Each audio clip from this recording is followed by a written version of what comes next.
Good morning, viewers. Welcome to Top of the Morning by Mint, your weekday newscast that brings you 5 major stories from the world of business. It's Friday, November 29th, 2024, and I'm Nelson John. Let's get started. At COP29 held in Azerbaijan, the focus was all about climate finance. But the outcome left many wanting for more.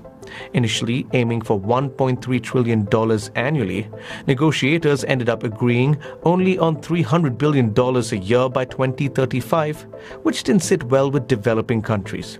They found the amount too low and the decision unambitious, expressing disappointment over the developed countries' reluctance to commit more. The conference also felt the impact of geopolitical tensions, particularly with Donald Trump's re-election, raising concerns about the US's commitment to the climate finance. This skepticism influenced the negotiations, contributing to the lower-than-expected financial commitment.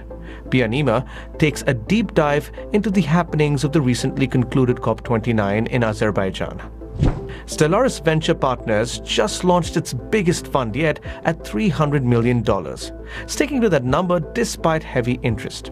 Similarly, other investment firms like Bloom Ventures and Peak 15 are either holding steady or shrinking their funds, pointing to a shift towards more cautious investment strategies.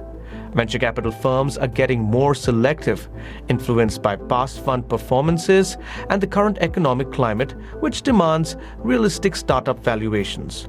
Priyamvadasi reports on how VC firms are finding smaller fund sizes a better fit for the Indian market. India just kicked off a massive 2,481 crore rupees national mission on natural farming to help 10 million farmers go chemical-free. The plan?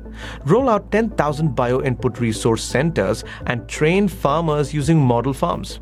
The government is also deploying 30,000 Krishi Sakhis who will guide the farmers.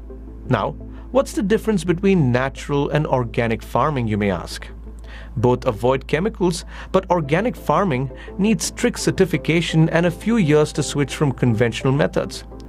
Natural farming lets farmers switch at their own pace, which is great for flexibility, but might make it harder to sell produce at premium prices like how organic goods fetch.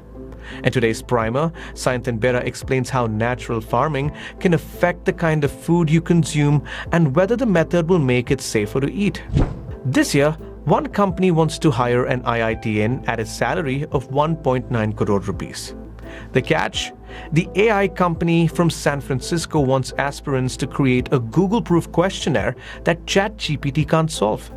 Devina Sen-Gupta and Pratishta Bagai write that other AI companies like Turing, Graviton, and DaVinci are also looking to hire students by providing remote working options and hefty salaries of more than 2 crore rupees. Students well-versed in machine learning seem to be top choice as of now. Traditional employers such as Goldman Sachs and Microsoft too are emphasizing on AI-forward roles. There are a couple of new 10-minute delivery players in the market. Yes, their names start with an S and Z, but they are Swish and Zing. These startups are aiming to capitalize on the growing demand for quick commerce in India. Soumya Ramasubramanian writes that these companies focus specifically on 10-minute food deliveries, catering to impulsive consumers seeking convenience. Gross merchandise value for quick commerce deliveries is projected to reach $9.9 billion in the next 5 years in this sector. Turns out, hunger can't really wait after all. That's all for today. Thank you for joining. We're eagerly looking forward to our next Top of the Morning episode, which will be packed with fresh business news. Until then, have a great weekend.